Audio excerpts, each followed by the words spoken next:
In the scorching heat of an Arizona summer, when no one believed the desolate land could ever be brought back to life, a war veteran named Mark Dalton returns with only one loyal companion, a German shepherd named Shadow. But on the first night, Shadow hears strange noises coming from the ground of an abandoned barn. And when Mark digs, he discovers the abandoned creatures his late uncle tried so desperately to save. What Mark doesn't know is, beyond the cracked wooden gate, someone is waiting for him to fail, waiting to claim the land.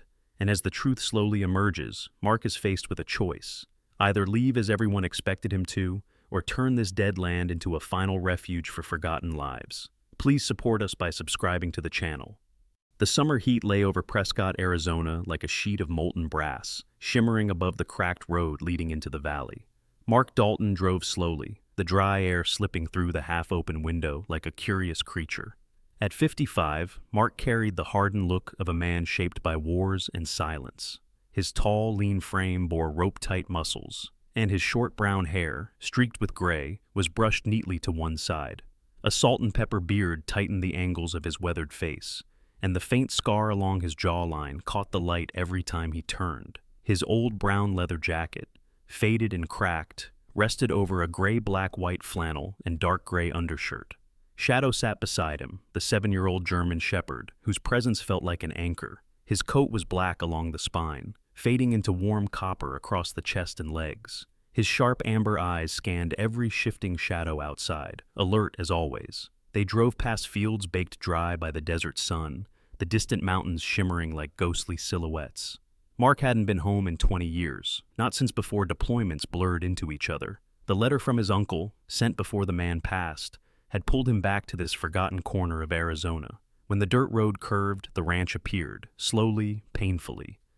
The windmill stood first, its metal blades creaking in the scorching wind. Then the house emerged, sagging with age, its paint peeling like sunburned skin. Shadow whined softly, and Mark felt the same uneasy tug. He stepped out of the truck, feeling the heat roll off the ground in waves strong enough to sting.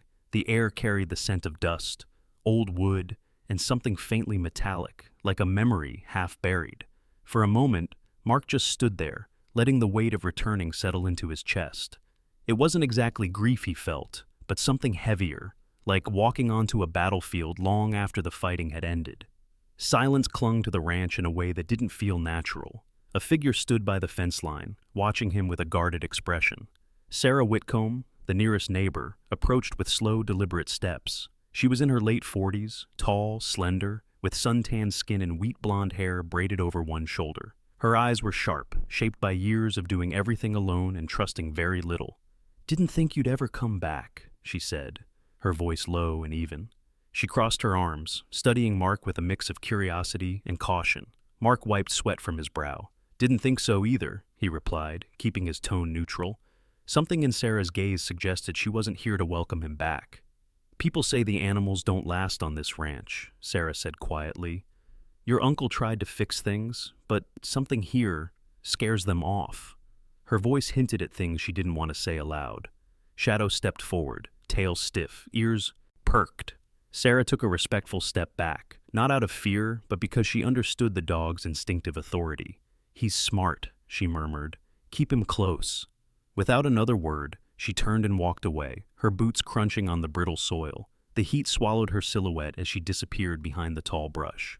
Mark stood still for a moment, absorbing her warning, though he refused to let superstition dictate his next move. Inside the house, dust coated every surface. A collapsed shelf lay scattered on the floor, and sunlight leaked through cracks in the roof like thin blades. Mark walked slowly through each room, brushing fingertips across forgotten objects. Every creak of the old floorboards echoed louder than it should have. He wondered what his uncle's final days had looked like, living here alone with the desert heat pressing in. Regret surfaced, sharp and unwelcome. Then Shadow's body stiffened. His ears shot upward, and his muscles tightened, like coiled wires ready to snap. A low, dangerous growl vibrated deep in his chest. Mark felt the hairs rise on the back of his neck. "Shadow?" he whispered, though his voice barely carried. The dog didn't blink. His eyes were fixed toward the back of the ranch. Something had moved out there, something alive. And as Mark stepped toward the back door, Shadow glued to his side, the first hint of the ranch's buried secret stirred beneath the blazing Arizona sun. The Arizona sun rose fast and brutal, turning the morning into a furnace long before the shadows had time to retreat. Mark Dalton stepped into the yard with a shovel in one hand and a tightening heaviness in his chest. Shadow walked close, his powerful frame gleaming under the harsh light, ears flicking at every faint sound, as if the world itself were whispering warnings. The old animal pen sat behind the house, a scattering of warped wooden beams and rusted hinges, half swallowed by weeds dried to the color of old parchment. Mark moved toward them, each step stirring dust that shimmered, as if the air itself was burning. He had avoided this corner the night before, telling himself it could wait until morning. Now, standing in front of the collapsed structure, he regretted that thought. Pens were meant for living things, and yet here everything felt abandoned long before his uncle died. Shadow froze first. The dog's body stiffened, muscles coiling like springs, nose pressed to the ground before jerking upward toward a broken plank. A low whine escaped his throat. Sharp, questioning, urgent. Mark knelt beside him, brushing away layers of dirt and dry straw. "Easy, boy. Show me." Shadow pawed at the soil, barking once, a short burst of sound that cut through the dead air like a knife. Mark began to dig, the shovel biting into the dry ground, sending up little clouds of dust that clung to his sweat-dampened skin. After several minutes, the shovel hit something that wasn't earth. Mark dropped it and pulled away the loosened dirt with his hands. Beneath an old rotting board lay a small shape twitching weakly. It was a young donkey, barely past foal age, its coat a dusty gray mottled with patches of lighter fur, ribs pressing sharply against thin skin. The animal's eyes were wide and glazed with fear, but they softened the instant Shadow leaned closer, perhaps sensing protection rather than threat. Mark carefully slid his arms beneath the trembling creature, lifting it out of the shallow depression with a gentleness that contrasted sharply with the hard lines of his weathered face. "Someone left you to die out here," he muttered, voice thick with anger he rarely let surface. Shadow stood guard beside him, tail still, posture rigid. He set the foal aside in a shaded patch near the fence, then returned to the fallen structure. Shadow paced near the corner where a few boards formed an accidental shelter. Mark crouched and peered inside. A sickly chicken huddled there, thin, feathers dull and ragged, eyes half-lidded from exhaustion. It let out a faint cluck when Mark reached in, too weak to resist or flee. He gently scooped the bird up, the creature weighing barely more than a handful of dust. Something in its slow, resigned breathing made his throat tighten. "You've been fighting too long," he murmured. But the real discovery came when he noticed the marks along the inner wall, indentations in the dirt, scratches, tufts of fur, signs of something larger, something that had been here, struggled, and vanished. Shadow sniffed the spot intensely, tail circling before stopping stiff as iron. The dog's nostrils flared, and a soft growl vibrated from his chest. "Another animal," Mark said quietly. "But where is it now?" The weight of the realization hit him harder than the heat. His uncle hadn't abandoned these animals. He had been trying to rescue them. Alone, probably already sick or weak. And yet he dug, built makeshift shelters, and fought to keep these creatures alive in the unforgiving desert. Mark ran a hand through his graying hair, feeling a coil of guilt twist in his stomach. On the battlefield, orders had guided him, but here, the only guiding force was responsibility, and he wasn't sure he still knew how to carry it. He worked for more than an hour, clearing debris, pulling away the sun-bleached boards, exposing the tiny space where these animals had clung to life.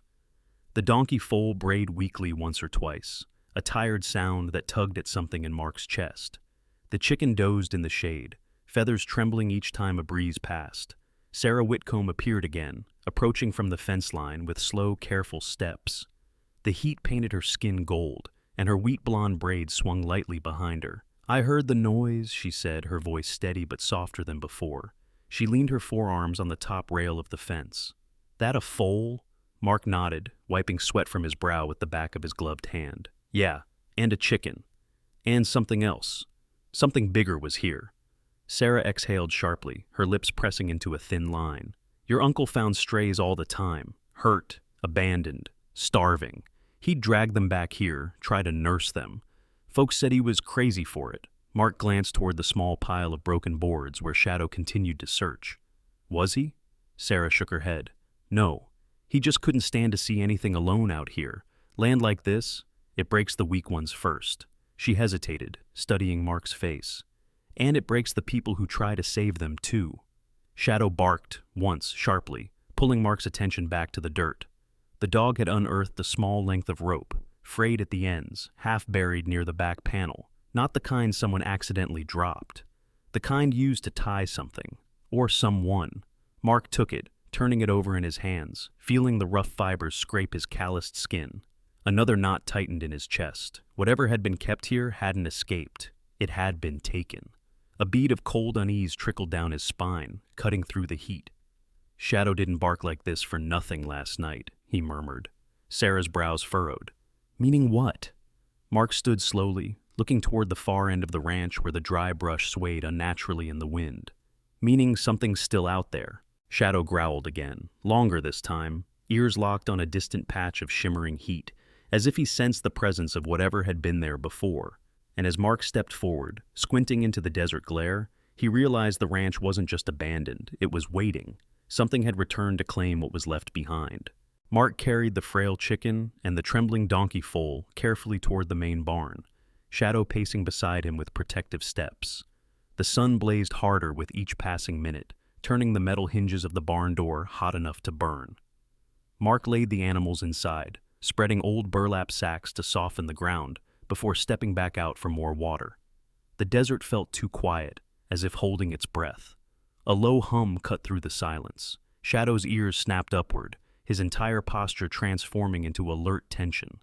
Dust kicked up from the entrance road as a black pickup truck rolled toward the ranch, engine growling like an unwelcome visitor clearing its throat. Mark narrowed his eyes, recognizing the truck's polished darkness.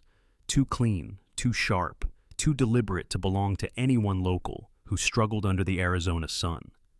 The driver door opened, and Eli Turner stepped out. Turner was in his early 60s, but carried the physique of a man who had spent most of his life giving orders instead of working the land. He was tall, broad-shouldered, with a chest that strained against a crisp denim shirt too new for real ranch work. His face was square and hard, lined with deep grooves that looked carved by arrogance rather than age. A trimmed mustache framed his upper lip, and his silver hair was slicked back with a sheen that had no place on a farm. His pale blue eyes carried a glint, cold, calculating, a man accustomed to getting what he wanted without resistance. Turner placed his hands on his belt buckle, surveying the property with an expression halfway between amusement and irritation. "Well," he said, voice smooth but dripping with disdain, "looks like someone's finally decided to claim this pile of dry dirt." Mark wiped the sweat off his brow and stepped forward, his posture firm but calm. "Can I help you with something, Turner?" Turner smirked, the corners of his thin lips lifting without warmth. "Just thought I'd pay a neighborly visit. Word is this land's about to be taxed for overdue taxes, and I figured I'd save you the trouble, cash in hand, if you want out now. Could even throw in enough for a bus ticket." Shadow growled, stepping closer to Mark, lips curled just enough to reveal a flash of warning. Turner raised a brow. "Pretty dog," he said lightly. "Shame he won't last long in this heat." Mark's jaw tightened. "We're staying." Turner let out a short, derisive chuckle. "You think you can survive a Prescott summer in a place like this? 45 degrees isn't a joke, Dalton. Your uncle couldn't keep this place alive, and he was younger, stronger, and a hell of a lot less broken."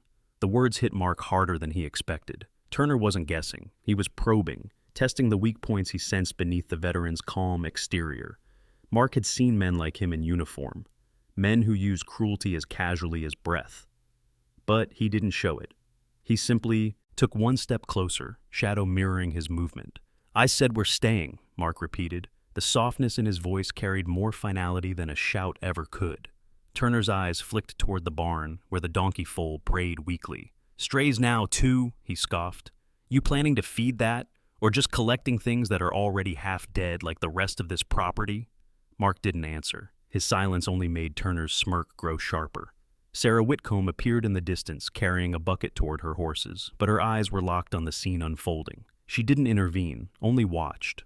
Calm, steady, but poised to act if needed. Turner took a slow step forward, lowering his voice as if sharing a secret. "Let me give you some advice, Dalton. This ranch, it eats men alive. Your uncle fought it too, right up until the end. And from what I hear," he leaned in slightly, breath carrying a faint scent of tobacco, "he wasn't much of a winner." Shadow snapped, barking sharply, the sound echoing across the dry fields. Turner flinched just slightly, enough for Mark to see. "Control your dog," Turner snapped. "He senses threats," Mark replied evenly.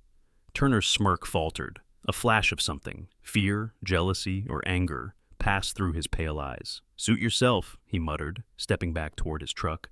"But when the county comes to take this land, don't say I didn't try to help." He climbed inside, slamming the door with unnecessary force. As the truck roared to life and rolled away, dust rose behind it in a long brown plume. Turner didn't look back. Mark stood still for several seconds, feeling the weight of the confrontation settle like dust on his shoulders. Shadow pressed against his leg, offering quiet reassurance. Sarah finally approached, boots crunching on the dry ground. "You shouldn't let him get under your skin," she said gently. "Turner's been trying to buy up land all across the valley. Money isn't enough. He wants control." Mark let out a slow breath. "He mentioned taxes." Sarah nodded. "Yeah, your uncle fell behind near the end. Town paperwork's slow, but he wasn't lying about the risk. If Turner's sniffing around, it means he already talked to someone at the county." Her expression softened, but her eyes remained sharp. "You'll need help if you want to keep this place." Mark looked toward the barn where the rescued animals rested. Responsibility tugged at him again, gentle but relentless. "We're not going anywhere," he said quietly. Shadow lifted his head, ears pricked toward the far end of the property. Sarah followed his gaze but saw nothing, only shimmering heat waves rising above the brush. Still, something in Shadow's posture made her frown. "What's he seeing?" she asked. Mark wasn't sure, but he knew one thing. Turner wasn't the only threat on this land. And whatever else was, out there, it was getting closer.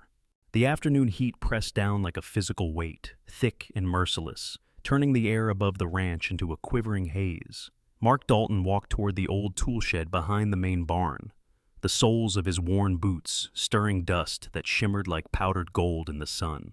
Shadow trailed close beside him, muscles taut, nose low to the ground, as if tracking a scent too faint for human senses. The shed stood half-collapsed, its tin roof warped inward as though the desert itself had tried to swallow it. Mark paused at the door, wiping sweat from his brow. The wooden planks were brittle, sun-bleached to the color of bone, and one hinge dangled loosely, hanging on by a single rusted screw. He pushed the door gently, and it groaned like something waking from a long sleep. Inside, the air was thick with the scent of hot timber and old oil. Dust particles floated in the beams of sunlight, drifting like tiny ghosts disturbed by the intrusion. Shadow stiffened instantly, tail rising, body angled defensively. Mark scanned the space. Beneath a pile of discarded tarps lay a large metal drum, oddly out of place amid the broken rakes and rotting wood. He pulled the tarp aside and revealed a makeshift water barrel, connected to a crude system of pipes running into the ground. The pipes snaked downward through a hole in the floor, disappearing into the earth. "A groundwater line," Mark muttered. His uncle had rigged a primitive water catchment system, a survival setup, not for himself, but for the animals. Shadow padded further in, nose twitching at an overturned wooden crate. Mark knelt to lift the lid. Inside, wrapped in layers of fabric eaten by moths, was a small, leather-bound notebook. The edges were brittle, corners soft with age, but the latch still held. Mark opened it carefully. The first page contained his uncle's looping handwriting. Dalton Haven, a sanctuary for the forgotten. Mark felt his chest tighten. He flipped through page after page filled with sketches, notes, and careful lists. Dozens of animals were documented: burros, chickens, goats, cats, even a few desert foxes, each with dates, injuries, recovery notes. Several names were crossed out, underlined, or circled in frustration. Many pages ended abruptly. About halfway through the book, a new section had been added with darker, heavier ink. Missing, missing, missing. Mark felt the breath leave his lungs. These weren't animals that wandered off. These were animals taken. He held the notebook in one hand, fingertips trembling slightly. His uncle had been fighting a losing battle, patching fences, digging wells, building makeshift shelters, all while someone sabotaged his work. Someone who didn't want the animals saved. Shadow barked once, sharply, breaking Mark's focus. The dog stared at the far wall where several planks were misaligned. Mark approached and spotted a narrow gap. Behind the planks, something glinted. He tugged one loose piece, free, and discovered a hidden shelf carved into the wall's interior framing. Inside the recess was a metal tin, dented and rusted, Mark opened it and found a collection of small items, broken collars, tags without names, a few strands of coarse hair that didn't match any livestock he recognized, and a folded piece of paper stained yellow by time. He unfolded the paper slowly. A map, hand-drawn. The property layout sketched roughly, with several areas marked with circles and notes. One area, along the rocky ridge behind the ravine, was marked with a heavy X. Underneath, in hastily scrawled letters, tracks seen here, not coyote, not fox, larger. Shadow let out a deep growl, the kind that rumbled from the core of him, not out of fear but recognition. He nudged the tin with his nose, then sniffed the strands of fur.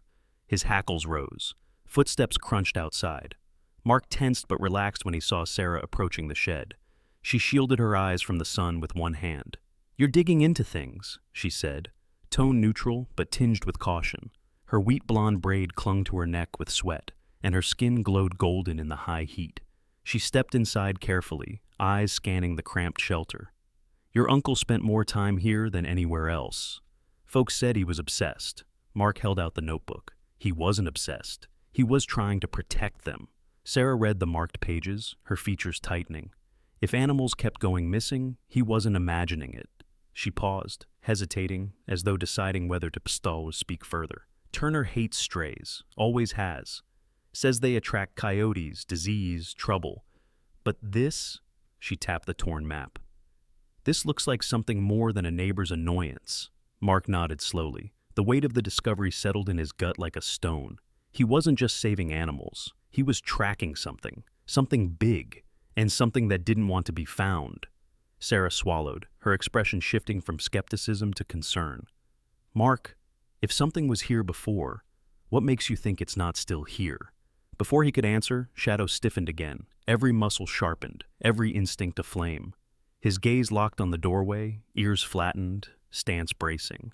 Mark stepped forward, squinting into the bright light outside the shed. Something had moved near the brush line, too fast for him to see clearly, too quiet for any ordinary animal. Shadow growled low, as if the shed had awakened more than dust and secrets. Whatever had taken the missing animals, it wasn't finished. The late afternoon heat lay heavy over the desert ridge, turning the rocks a copper red that shimmered under the punishing Arizona sun.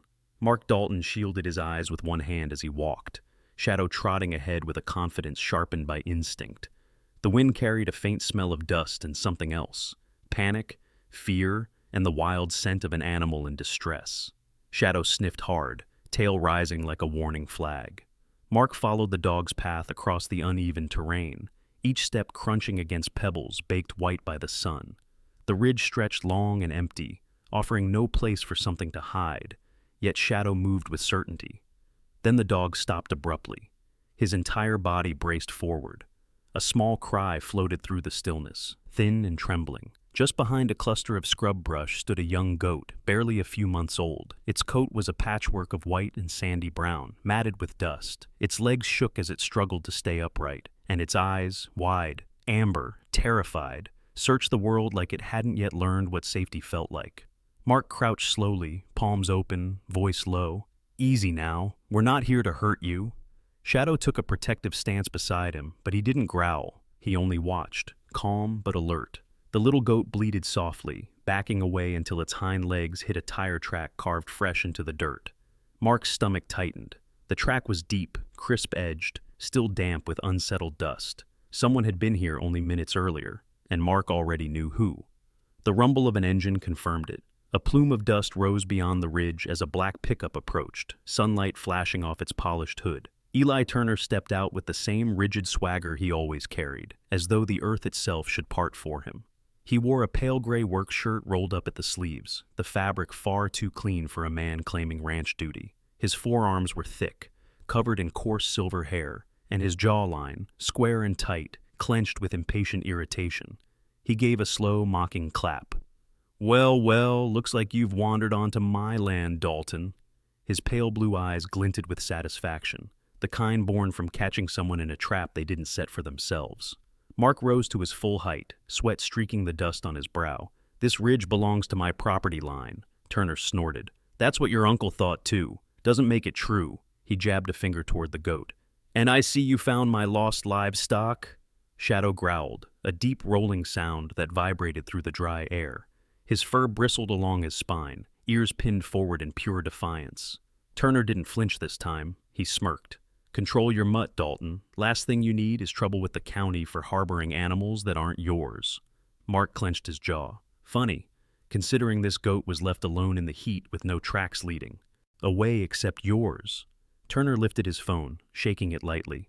Then I guess I better call Sheriff Wynn and tell him we've got a trespasser. And a thief. His fingers hovered above the screen like someone savoring the moment before a strike. The tension thickened. The desert wind slowed, as if waiting for the next move. Shadow stepped fully in front of Mark, body rigid, gaze locked on Turner with a soldier's discipline. Dust swept across the ridge, stinging the air, making the sun blaze even harder. Then a voice cut through the silence. "That's enough!" Both men turned. A woman stood several yards away, one foot planted on the higher part of the ridge for balance. She held a sun hat in one hand and a canvas bag in the other. Lydia Morales, the neighbor from the property west of Mark's ranch. Lydia was in her mid-40s, average height but strong, with dark copper-brown skin that held a warm glow under the sun. Her black hair was tied into a low ponytail, several strands sticking to her forehead from the heat. Her eyes, deep, steady brown, held a fierce determination as she approached. Lydia had always been quieter than Sarah, more reserved, but she had a reputation for fairness, and for speaking up only when she had evidence. She walked toward the group with purpose, her steps firm despite the shifting gravel. "I saw you, Turner," she said, voice level but edged with steel. "3 nights in a row. You chased off a herd of desert goats, trapped 2, and dumped one on Dalton's side of the ridge." Turner's face twitched, surprise flickering long enough to betray him. Lydia continued, "You wanted the sheriff to think his property attracted strays. You wanted him blamed." Turner scoffed, but his voice faltered. "You have no proof." Lydia tossed her canvas bag to Mark. Inside were small items, rope fibers matching the ones Mark found in the shed, a broken tag with Turner's ranch initials, and a video clip recorded on her phone, nighttime footage of Turner unloading frightened animals near Mark's land. Turner's face went dark, the confidence draining from him like water through dry soil. "You don't know what you're doing," he hissed. Lydia met his glare. "I know exactly what I'm doing. This valley deserves better than a bully."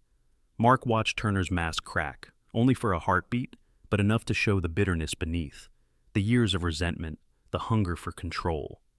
Turner shoved his phone back into his pocket, jaw tight. "This isn't over, Dalton," he muttered. "You're making enemies you can't afford." He turned sharply, climbed into his truck, and sped off, dust spiraling in his wake. The ridge fell silent again. Mark let out a slow breath he hadn't realized he'd been holding. Shadow relaxed but didn't take his eyes off the road Turner had taken. Lydia exhaled softly. "He won't stop," she warned. "Men like him never do." Mark knelt, beside the trembling goat, gently stroking its head. "Then we won't either." But as Shadow lifted his head, staring toward the distant brush with that same uncanny tension he'd sensed for days, Mark knew Turner wasn't the only threat rising with the desert heat. Something else was coming, something older than Turner's anger, and far more dangerous. The Arizona summer evening settled over the valley like a warm blanket, the heat easing just enough to let the air breathe again. Mark Dalton stood at the edge of the yard with Shadow at his side, feeling the land shift from a battleground into something gentler. Lydia's evidence had traveled fast. Within 24 hours, the county officer arrived, a tall, freckled man named Deputy Harris, who carried himself with the stiff shoulders of someone who tried too hard to look older than his 27 years. After a short investigation, Turner had no choice but to pull back. His fury simmered beneath his skin, but the law forced him to retreat. For now, Mark didn't celebrate. He simply exhaled, long, heavy, and quiet, then turned toward the work waiting for him. There had always been work. He spent the next days repairing the main shelter, the one his late uncle had tried to restore before everything fell apart. The wooden beams were sun-bleached and splintered, but Mark reinforced them with new posts scavenged from unused fencing. Shadow stayed close, trotting behind with disciplined steps, occasionally nudging Mark's hand, as if checking his pulse like a medic. During one afternoon, the little donkey, now named Sprout, wandered up and planted himself directly in Mark's path. Sprout was barely knee-high, his tawny coat soft and unkempt, with oversized ears that twitched at every sound. The donkey stared at Mark with puzzled loyalty, as though convinced Mark could fix a world Sprout barely understood. Mark chuckled. "You're not much help, kid," he said, gently pushing the donkey aside. Shadow positioned himself between them, almost offended that Sprout dared interrupt the work. His raised tail made it clear who commanded the ranch. Sprout blinked, unimpressed. 3 days later, Mark patched the roof of the secondary barn. The desert sun hammered his back, turning his shirt into a second skin. He paused to sip water, just as a slender gray and white cat darted past his boot. The cat was new, one of the several strays appearing from nowhere, each thin but sharp-eyed. This one had a torn ear and a gaze that betrayed many nights sleeping under pickup trucks. Mark knelt, offering a hand, but the cat only studied him before slipping under the shade like a shadow melting into darker shadow. Shadow didn't chase the cat. Instead, he walked over to Mark and pressed his head into the man's hip, as if reminding him that these newcomers needed patience, not pursuit. Every evening, Mark worked on the irrigation system. His uncle's notes had shown a half-built plan to redirect water from a small underground stream. Mark dug trenches by hand, lined them with stone, and installed makeshift channels fashioned from repurposed pipes he found under the tool shed. The first time the water trickled through toward the new trough, the sound made each rescued animal lift its head like it was music. Near sunset one day, Lydia arrived too. Help. Her jeans were dusty, her boots worn, and her smile faint but warm. She held a bag of carrots and oats under one arm. "Payment for letting me witness Turner's face when he got caught," she joked. Shadow examined the bag, then her hands, then the bag again, concluding it passed inspection. As they fed the animals, Lydia revealed more about herself. She had grown up in Prescott, raised by a grandmother who taught her that every creature deserves a spot to rest, even the stubborn ones. Her calmness came from years working as a volunteer wildlife rehabilitator, where she held injured hawks, orphaned foxes, and once a badger with an attitude problem. Life had taught her gentleness was power, and silence often louder than shouting. The animals responded to her easily. The chickens pecked near her boots. Sprout leaned into her hip. Even the skittish barn cat stayed closer than usual, but Shadow remained the undisputed commander. He herded the chickens toward the coop at dusk, nudged Sprout away from wandering too far, and watched the ridge with the intensity of a soldier still on duty. His coat, black along the back, coppery brown along the chest and legs, gleamed under the sun. At 7 years old, he walked with the confidence of a veteran who understood that chaos could return at any time. Mark finished reinforcing the last support beam, just as the sky shifted into warm orange. He wiped the sweat from his brow, the dust clinging to his beard. Fatigue tugged at his shoulders, but it was a good kind, the kind earned by building, not surviving. He turned toward the front gate. A wooden plank hung crookedly where the old ranch name used to be. Tonight, he fixed that too. With Shadow watching like a second foreman, Mark sanded the surface, brushed away the dust, and lifted the freshly carved sign, one he'd worked on quietly for weeks, tracing every letter the way some men traced prayers. He mounted the sign to the gate, tightened the bolts, and stepped back. Dalton Haven. Where the forgotten find a new day. Lydia stood beside him, silently reading the words. The evening wind passed through the letters like a breath. "It suits you," she said softly, "and them." Mark looked at Shadow, then at the small crowd of rescued animals nosing around the yard. Alive, restless, hopeful. For the first time since leaving the military, the weight on his chest felt lighter. A home wasn't a structure, it was a promise, and he was finally keeping one. The sun dipped behind the ridge, casting long shadows across the land. Shadow sat tall beside Mark, ears forward, as though listening to something beyond the desert silence. Mark rested a hand on the dog's back. "Feels like we're doing something right, buddy." Shadow didn't look at him. His gaze stayed fixed on the far ridge, as if he sensed something coming, something the heat hadn't burned away, something the desert still kept hidden. Sometimes the greatest miracles don't arrive in the sound of trumpets or a blaze of heavenly light. Sometimes they come quietly, through a wounded animal that refuses to give up, through a loyal dog that stands guard when the world grows dark, or through a broken man who learns to rise again by caring for lives smaller than his own. Maybe that's how God works in our everyday lives. Not by changing the world all at once, but by nudging us toward the things worth saving. One creature, one moment, one act of kindness at a time. And when we choose compassion over fear, when we open our doors to the forgotten, something sacred happens. We begin to heal too. If this story touched your heart, Please share it with someone who might need a reminder that hope still lives in unexpected places. Leave a comment below to tell us where you're watching from, or share a story of a moment when God sent a quiet blessing into your life. And don't forget to subscribe to the channel so you never miss another journey like this one. May God watch over you, your home, and every living soul you care for. Until our next story, stay safe, stay kind, and stay blessed.